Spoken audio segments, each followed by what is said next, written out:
Cette émission vous est présentée par Vitoli, pour vivre en santé plus longtemps.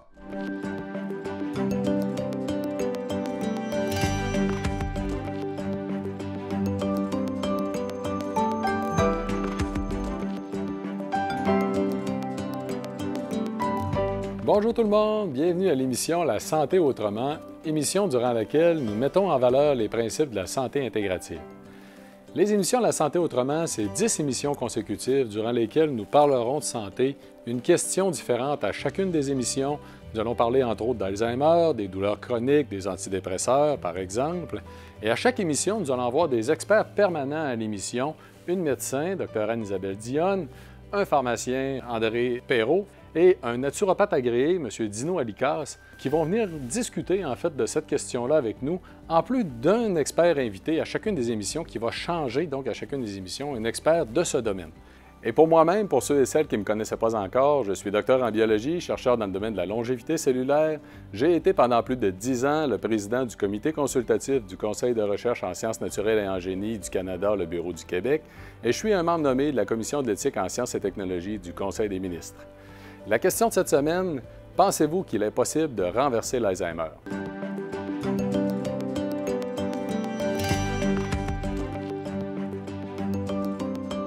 Oui, mais il faut que ça soit pris tôt. Pris tôt dans le processus avec des médecines alternatives. Avec les moyens qu'on a aujourd'hui, là, puis les nouvelles technologies, puis tout, là, la nouvelle séance, là, ça se guérit. Oui, d'après moi, oui. Avec la technologie qu'il y a aujourd'hui, là, ils sont capables. Pas vraiment.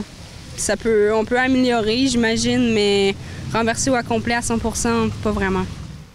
Oui, tout à fait. Les recherches en sont la preuve. Je pense qu'il y a des choses à faire. C'est en marche. Probablement avec des études, là, mais savoir à quel âge que ça commence.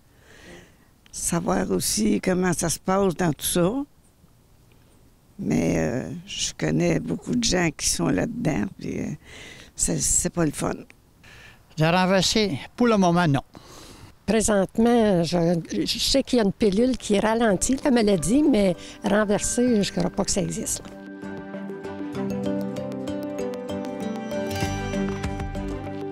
Il faut savoir que l'Alzheimer va toucher une très grande portion de la population. À 65 ans, on parle déjà de 10 de la population qui va être affectée par la démence ou l'Alzheimer. À l'âge de 85 ans, on parle de 30-32 de la population qui va être touchée. On parle des gens qui vont être touchés directement, sans considérer les gens qui vont être touchés dans l'entourage ou encore les proches aidants. Donc, c'est bien sûr une maladie très grave, qui est une maladie dégénérative, qui va évoluer au fil des années. Actuellement, on sait qu'en prévention, on peut prévenir une très grande portion des cas d'Alzheimer. Des scientifiques avancent 40 à 45 des cas. Personnellement, je crois que c'est plus 75 à 80 des cas qu'on pourrait prévenir donc par une habitude et mode de vie sain. Donc aujourd'hui, on va avoir 3 experts avec nous pour en parler et j'accueille tout de suite en partant Dr Anne-Isabelle Dionne.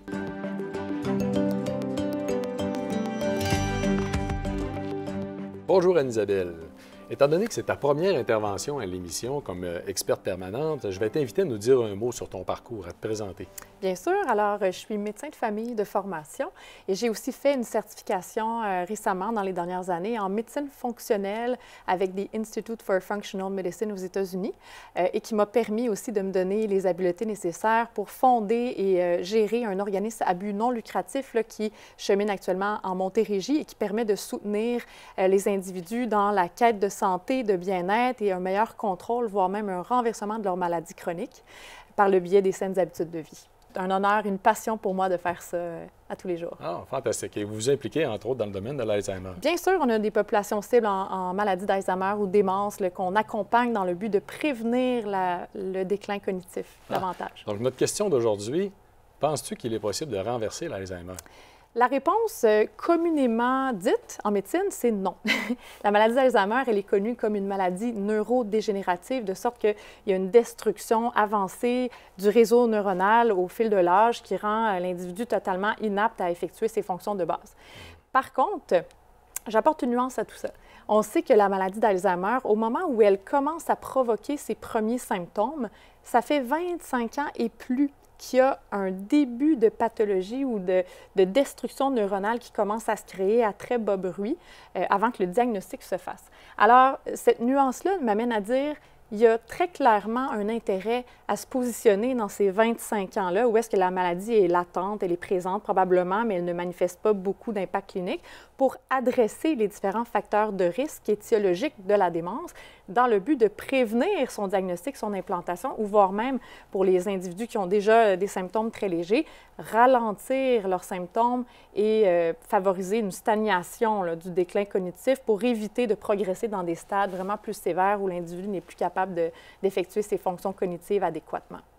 Il y a des médecins, des livres, en fait, même qui en parlent. Bien sûr, on en a projeté à l'écran Dr. Nels, Dr. Bredesen, Dr. Dean Sherzai et son épouse, qui sont tous neurologues et qui se prononcent très favorablement à l'égard du fait d'implanter de saines habitudes de vie dans une perspective de renversement de ce processus-là menant au déclin cognitif.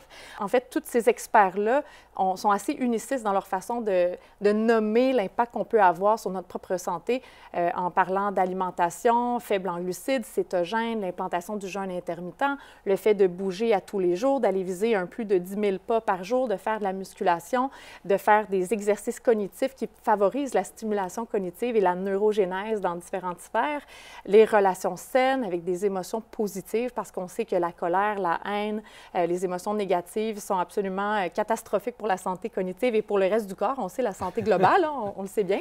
La gestion du stress, bien entendu, donc les hauts niveaux de cortisol affectent très, très défavorablement la santé cognitive. L'état nutritionnel, parce qu'il y a souvent des déficits nutritionnels dont on peut être victime pour des raisons diverses. Hein, le fait de s'alimenter différemment ou de ne pas absorber suffisamment bien certains nutriments peuvent nous propulser dans un état de déficit qui ajoute au potentiel de déclin cognitif. Le sommeil, il ne faut pas l'oublier. Alors, les gens qui ne dorment pas bien, qui ont de l'apnée du sommeil, qui ronflent, qui font des pauses respiratoires, qui ne sont pas jamais diagnostiqués, jamais traités, sont des individus très à risque et aussi d'avoir des manifestations qui vont mener vers le déclin cognitif ultérieurement. Donc, tous ces experts-là s'entendent pour dire qu'il y a beaucoup à faire dans tous ces pôles-là, dans le but de donner en fait au corps tous les building blocks, on dit en anglais, mais plutôt disons les éléments nécessaires pour favoriser le fait que les connexions neuronales soient optimales et surtout diminuer le processus inflammatoire qui peut être généré par différents comportements ou différentes maladies comme le diabète, la résistance à l'insuline, et qui va perpétuer le déclin cognitif par la pathogénèse, là. Donc les plaques de bêta-amyloïdes, les protéines tau qui s'accumulent dans les neurones pour créer une destruction progressive, là, essentiellement. Donc, en fait, tous les éléments que tu viens de nous parler, en fait, des habitudes de vie, toutes les facettes sont toutes des facettes qu'on pourrait appliquer pour réduire la progression du déclin cognitif. Absolument. Réduire l'impact aussi des symptômes chez les gens Absolument. qui sont atteints, en fait, de la maladie. Donc, il y a de l'espoir. Tout à fait. Bien, oui, il y a de l'espoir d'aller mieux. Alors, il faut juste s'entourer des praticiens qui connaissent comment gérer la maladie d'Alzheimer et qui ont l'expertise aussi pour accompagner ces individus-là dans tous les pôles que je viens de mentionner, parce que c'est un travail d'équipe. Merci beaucoup d'avoir été avec nous aujourd'hui et passons à notre pharmacien, M. André Perrault.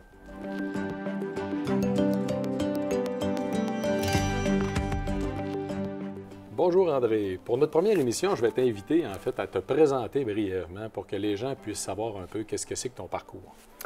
Oui, bien disons que je suis un pharmacien qui pratique la pharmacie là, comme tous vos pharmaciens de quartier, d'officine depuis 1977. Donc, ça fait déjà 45 ans. Sauf que j'ai toujours eu, même dans le début de ma pratique, une idée qu'il y avait possibilité d'aller chercher des bénéfices avec d'autres pratiques. Alors, j'ai étudié la massothérapie, j'ai étudié puis pratiqué un peu l'acupuncture, la naturopathie aussi. C'est sûr que c'est la pharmacie qui est au centre de mes activités, mais je gardais l'esprit ouvert aux autres alternatives.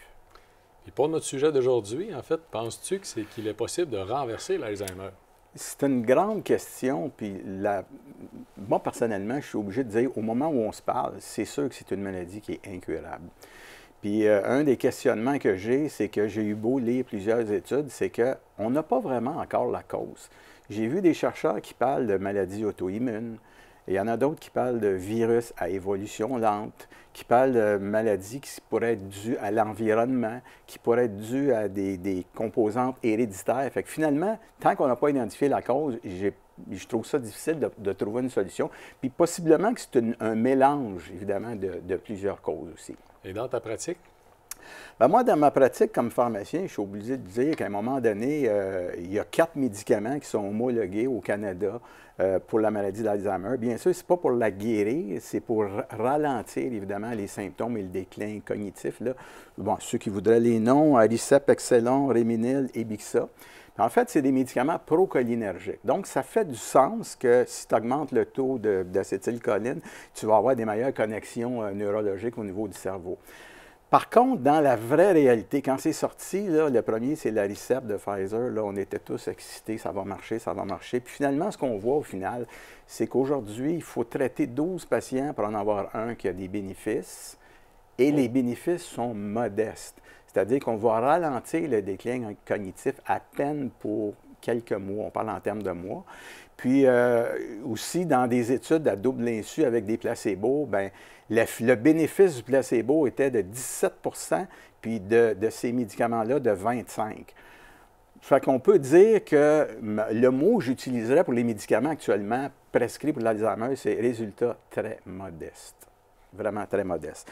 Maintenant, il y a aussi le fait que les patients qui sont atteints d'Alzheimer, ils ont d'autres symptômes. Ils sont agités, ils ont de l'anxiété, ils sont dépressifs. Puis malheureusement, quand on traite ces pathologies-là, donc avec des antidépresseurs, des antipsychotiques, on aggrave le problème d'Alzheimer. En conclusion, la solution n'est pas, au moment où on se parle, dans la pharmacologie. Puis comme pharmacien, ça va paraître drôle, mais moi, je vais marcher à l'envers. Moi, je vais vous dire que l'avenue que je vois actuellement, c'est d'éviter certains médicaments. Il y a le docteur Kara Tannenbaum, qui est reconnu au Québec, et qui a fait une liste, tout simplement, des médicaments à éviter. Vous allez avoir une bonne idée de ce que c'est. Tout ce qui est somnifère, autant les médicaments en vente libre que les médicaments de prescription. On parle des médicaments aussi bénins que le Gravol pour les nausées. Certains antidépresseurs, les relaxants musculaires, les médicaments, tout ce qui est anticholinergique, par exemple, les médicaments pour l'incontinence, les narcotiques, évidemment, les médicaments pour la douleur de type Lyrica, Neurontin, tous ces médicaments-là, on est capable de faire des liens statistiques, là, épidémiologiques entre l'utilisation de ces produits-là, puis l'augmentation des taux de patients atteints de la maladie d'Alzheimer. Donc, il y a des médicaments à éviter. Non seulement ceux qui sont disponibles ne sont pas très bons, mais il y a des médicaments à éviter. Alors, moi, je vous dirais que la solution ne semble pas être dans la médication ou dans la pharmacologie pour le moment. Bien, en fait, si on met des pourcentages, parce que c'est quand même intéressant ce que tu viens de mentionner, André, je sais qu'il y a une étude qui a été publiée cette année sur les anticholinergiques sévères, ou c'est l'an dernier, mais c'est tout récent, là, où c'est en Europe qu'ils ont évalué qu'il y a 10 des cas d'Alzheimer qui proviendraient de l'usage des médicaments.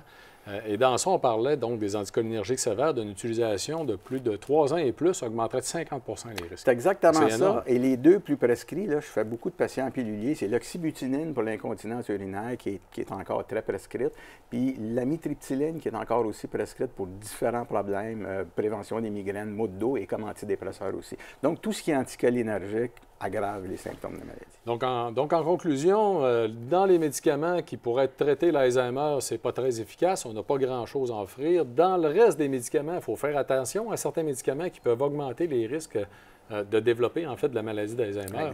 Merci beaucoup d'avoir été des nôtres. Ça fait plaisir. C'est toujours un grand plaisir. Et faisons place maintenant à M. Dino Alicas, notre naturopathe agréé.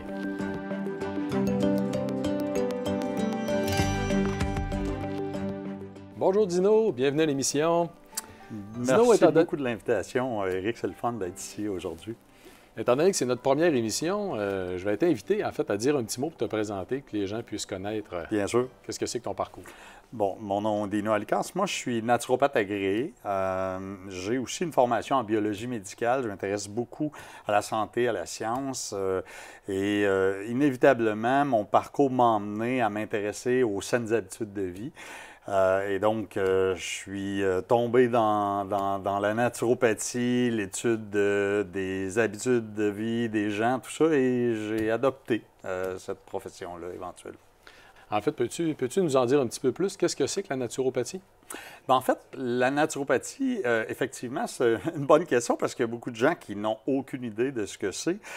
C'est une profession, je dirais, si je veux résumer, de professionnels de la santé qui cherchent à trouver la cause des problématiques et à faire de la prévention et de l'éducation sur les saines habitudes de vie.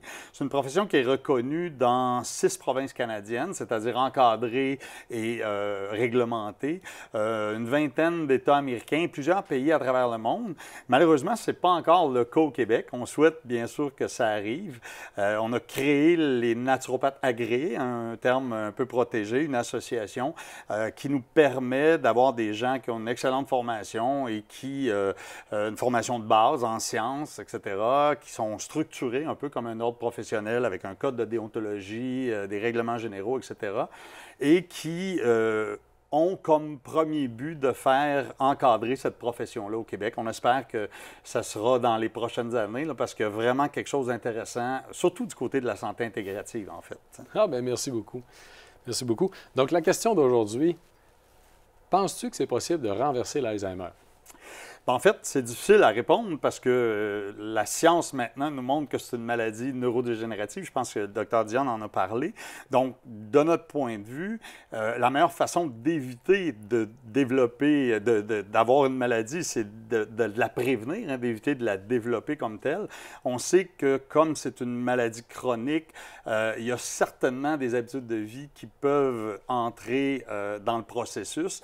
Donc, nous, c'est notre expertise. On a une expertise particulière au niveau des suppléments, par exemple, et des vitamines, des minéraux, des nutriments, mais aussi sur les 4 piliers de la santé, c'est-à-dire l'alimentation, l'exercice, le sommeil et la gestion du stress. Si on arrive à éduquer les gens à se prendre en main, parce que c'est eux qui peuvent participer à leur santé, peu importe la maladie. On parle d'Alzheimer aujourd'hui, mais on va parler durant la série d'émissions du cancer, de la dépression, etc.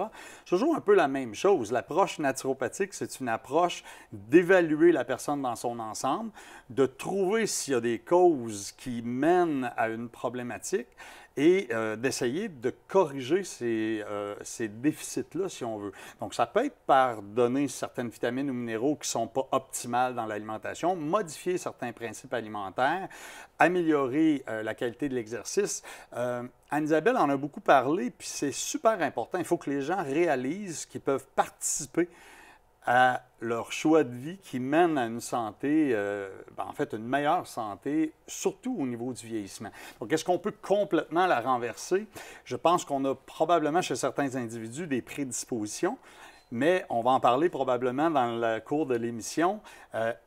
Exprimer nos gènes, c'est pas la même chose qu'avoir les gènes, donc ce qu'on appelle l'épigénétique. Donc, si on prévient cette expression-là, ça se peut que même si dans votre famille il y en a eu, vous ne le développiez pas. On réduise les risques. C'est ça, exactement. Parlons-en un peu de la réduction des risques. On ne l'a pas mentionné aujourd'hui, mais l'activité physique, tu as mentionné l'activité physique, c'est 50 de réduction des risques, juste l'activité physique. Tout à fait, exactement, parce que les contacts et la régénérescence neuronale est vraiment très impliquée. C'est comme si les gens séparaient le cerveau du reste de l'organisme.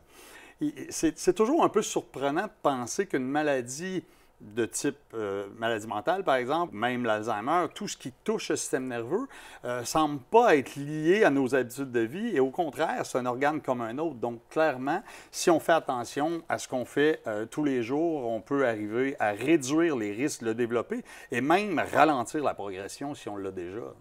Bien, merci beaucoup. Écoute, ça a été vraiment fantastique de t'entendre aujourd'hui nous parler justement de la prévention de l'Alzheimer. Ça va être un grand plaisir de discuter ensemble de santé intégrative au cours des émissions.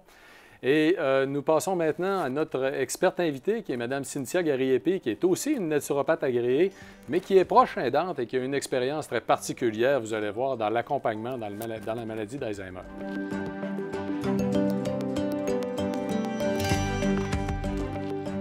Bonjour Cynthia. Bonjour Eric.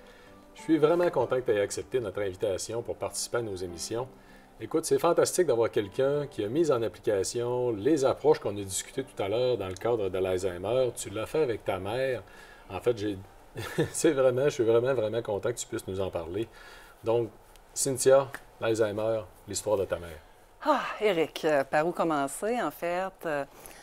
Par la science, il y a, bon, je suis naturopathe, mais en même temps, c'est plus mon rôle de proche aidante que j'explique puis je mets de l'avant aujourd'hui. Mais je me suis basée pour toutes les interventions que j'ai faites avec ma mère, justement sur la science. Puis d'ailleurs, le magazine, le Lancet, a sorti il y a quelques années 12 habitudes de vie qui, si elles sont changées, peuvent faire en sorte de diminuer les risques de développer la maladie d'Alzheimer de près de 40 %. Donc, chaque fois que je lisais des choses, je les mettais en application. Puis, ce que je voulais te partager aujourd'hui, c'était 5 des choses que j'ai mis en application avec ma mère. Ah oui, c'est parfait. Mais en fait, juste pour l'expliquer, Cynthia, c'est une revue médicale dont tu viens de parler.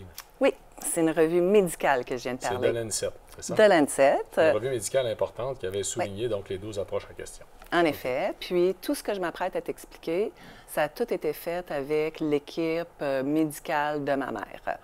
Donc, il y a vraiment 5 choses qu'on a mis de l'avant. La première des choses, c'est une diète cétogène. Donc, moi, ma mère était pâtissière, les glucides, on en a consommé vraiment beaucoup.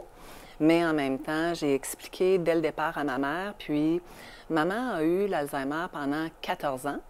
12 de ces 14 ans-là, elle était quand même très stable, avec un très, très, très léger déclin cognitif. Mais la pente était clairement moins abrupte que si je la compare à quelqu'un qui n'avait pas fait ces approches-là. Donc, la première des choses qu'on a faites, c'est une diète cétogène, réduire considérablement les glucides. Puis, dès les premières semaines qu'on l'a fait, ma mère a gagné de la présence. Tellement de présence qu'elle s'est rendue compte par elle-même qu'elle avait un pouvoir sur sa santé. Puis ça, je pense que c'est important de le dire, d'impliquer la personne. La deuxième des choses qu'on a fait, c'est de gérer des infections. Puis là, on va se dire, c'est quoi le rapport finalement entre des infections et la maladie d'Alzheimer? Bien, il ne faut pas oublier tout le rôle du microbiote en lien avec le cerveau. Donc, ma mère avait l'acé difficile, puis faisait des infections urinaires. Puis, à chaque fois qu'on les traitait correctement, elle avait encore un regain cognitif. Donc, elle acceptait aussi de prendre certains suppléments. Puis, même à la fin où elle a été hospitalisée en CHSLD, l'équipe médicale du CHSLD a accepté qu'on continue la diète cétogène, les différents suppléments, parce qu'ils voyaient combien c'était payant. Ça, c'est très important. En fait, tout à l'heure, les experts en ont parlé. La maladie d'Alzheimer, on peut le répéter, c'est une maladie inflammatoire. Donc, c'est entre autres l'inflammation au cerveau. Parce que là, tu viens parler d'infection, ça fait le lien avec la maladie inflammatoire. De l'autre côté, tu n'es pas toute seule. Puis ta mère, toi-même, tu avais noté des changements. Ta mère a noté des changements, mais les gens du monde médical qui l'entouraient aussi avaient observé qu'il y avait des changements, des améliorations. Oui, puis c'est en fait ça qui a fait en sorte qu'ils étaient ouverts à ce qu'on apportait, parce qu'ils voyaient justement combien c'était payant. Puis, tu viens de parler d'inflammation. Une autre des choses qu'on a fait, c'est gérer son anxiété. Parce que plus la personne reste présente, plus il y a de l'anxiété complètement normale de se voir décliner. Puis, en naturopathie, on a quand même beaucoup de plantes adaptogènes. Bien, le mot le dit quelque part, c'est de s'adapter à cette nouvelle situation-là. Ça aussi, ça a fait un monde de différence chez elle. Une autre des choses qu'on a fait, c'est préserver le sens de sa vie. Donc, je l'ai dit tout à l'heure, elle était pâtissière. Elle m'a aidé à faire beaucoup de pâtisseries cétogènes. Elle était fière de mettre la table, par exemple, chez moi. Wow, ça, c'est génial. Oui. Puis, je te donne un autre exemple. Elle était fière de mettre la table à la maison, mais elle ne trouvait plus, vers la fin, les assiettes, les ustensiles. On a appliqué des principes qu'on appelle Montessori Alzheimer pour prendre des photos, puis venir placarder sur la porte ce qu'il y avait à l'intérieur de la porte pour préserver son autonomie. Oh, wow. Puis, une des dernières choses que je veux te partager, c'est le respect de la personne. Ma mère, c'était quelqu'un qui ne prenait pas beaucoup de médication. Donc, elle avait géré beaucoup sa santé avec des produits de santé naturels. Donc, elle acceptait de beaucoup prendre des produits de santé naturels, moins au niveau de la médication. On a toujours respecté ce désir-là chez elle. On l'a expliqué à l'équipe soignante aussi. Donc, de respecter la personne dans ce qu'ils étaient, question justement qu'ils se reconnaissent. Donc, c'est un peu ce qu'on a fait. Ah, quelle belle expérience. Cynthia, Franchement, merci beaucoup.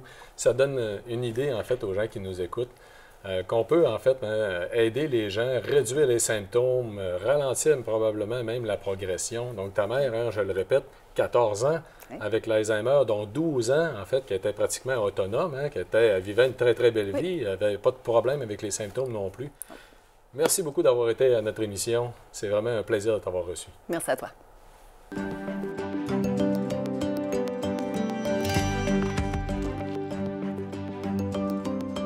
Donc, en conclusion, avec nos 3 experts, il faut savoir qu'au cours des prochaines années, on va avoir une augmentation très importante des cas de démence et d'Alzheimer dans la population. Une étude qui a été publiée en janvier cette année montre que partout dans le monde, on a des très, très fortes augmentations qui vont de 200 à 400 %. Donc, de là l'importance, entre autres, de parler de la maladie. On ne peut peut-être pas la renverser, mais on peut sûrement au moins prévenir, réduire l'incidence. Tout à fait, Éric. Je ne peux pas être plus convaincue que ça. Et comme médecin de famille, je vois à quel point on n'a pas assez d'outils. Une fois qu'on accompagne le patient à travers un processus de diagnostic, d'investigation, nos seuls outils, c'est de référer à la Société d'Alzheimer, certaines fondations qui peuvent le soutenir, favoriser une relocalisation vers un CHSLD, par exemple, si l'autonomie est fortement atteinte, ou générer un peu d'aide par la présence d'un aidant naturel ou de d'autres intervenants. Alors, c'est vraiment important de se pencher sur d'autres solutions pour nous permettre d'avoir plus d'outils comme cliniciens pour aider nos patients. Je pense que, encore une fois, la multidisciplinarité, aller chercher l'expertise de chacun qui peut avoir un impact dans la favorisation de comportements sains pour la santé cognitive et la solution à cette problématique-là. Je suis sûre que mes collègues seront d'accord avec ça. Il faut commencer à en parler rapidement. Il y a une problématique une fois qu'elle est installée, comme tu le décris, mais la réalité, c'est que si on réussissait à inclure ou inculquer des bonnes habitudes de vie plus tôt, fort probablement que cette maladie-là se développerait même pas chez beaucoup de gens. Je ne dis pas tout le monde, mais il y a beaucoup de gens qui auraient beaucoup moins de problèmes plus tard. Puis on ne parle pas juste d'Alzheimer, on parle de toutes les maladies chroniques. On voit cette courbe-là qui est parallèle à la courbe d'obésité, par exemple, à la courbe de diabète de type 2. C'est qu'on le sait que les causes ils sont multiples, c'est multifactoriel, mais doivent certainement venir de certaines de ces habitudes de vie. Absolument. C'est vraiment, il y a un gros bridging. Hein? C'est les mêmes facteurs de risque pour les maladies chroniques en général que la démence. Oui, exact. Puis contrairement à beaucoup d'autres domaines, on est obligé d'admettre que la bouée de sauvetage pharmacologique, là, malheureusement, malgré, mettons, dans les 20 dernières années, ça n'avance pas. Souvent, les gens espèrent qu'il y a une pilule qui va sortir avant que moi, je sois rendu à 70, 80 ou quoi que ce soit. Je vous le dis, là, pour la maladie d'Alzheimer, fiez-vous pas là-dessus. Alors, c'est d'autant plus important d'analyser en amont de la maladie qu'est-ce que je peux faire avant. Parce que, comme je vous dis, là, il n'y a rien sur le radar actuellement dans le pipeline qui est prometteur, disons. Absolument. C'est clair. De plus en plus, c'est ce qu'on voit. Autant plus important de ne pas dire « donne-moi quelque chose », mais plutôt de dire « je me prends en main, j'essaie de voir comment je peux améliorer ». En fait, c'est méconnu qu'on peut prévenir la maladie d'Alzheimer. Tout à l'heure, on a parlé de l'activité physique, j'ai mentionné le 50 je le sais par cœur. En fait, l'alimentation, la diète Mind, c'est 54 on peut nommer aussi la qualité de la vie sociale qui amène 30-35 de réduction de risque. C'est énorme, là. Donc, la qualité du sommeil aussi qui est là. Les travaux du Dr Cunin à Sherbrooke, entre autres, dans la région, qui soulignent le potentiel bénéfique des corps cétoniques, là, qui peuvent avoir une vertu pro-énergétique pour le cerveau. Alors, même pour les gens qui sont atteints, en fait. Dans ce cas, là, c'est aussi même pour les gens qui sont atteints de façon à ralentir la progression. Écoute, Éric, trouvez-vous un conjoint. Les gens qui sont en couple ont jusqu'à 30 à 50 moins de développement de la maladie de l'Alzheimer parce que c'est une forme de socialisation. Alors donc, trouvez-vous un conjoint. C'est un couple sain. Hein? Oui, merci à tous. Merci d'avoir été des nôtres. J'espère que ces informations sur la maladie d'Alzheimer vont vous aider à mieux comprendre ce que l'on peut faire pour réduire les risques, mais aussi réduire la vitesse de progression. Je vous invite à partager l'information avec les gens que vous connaissez de façon à nous aider à faire rayonner la santé intégrative. Et soyez avec nous la semaine prochaine, on va parler des antidépresseurs. À bientôt.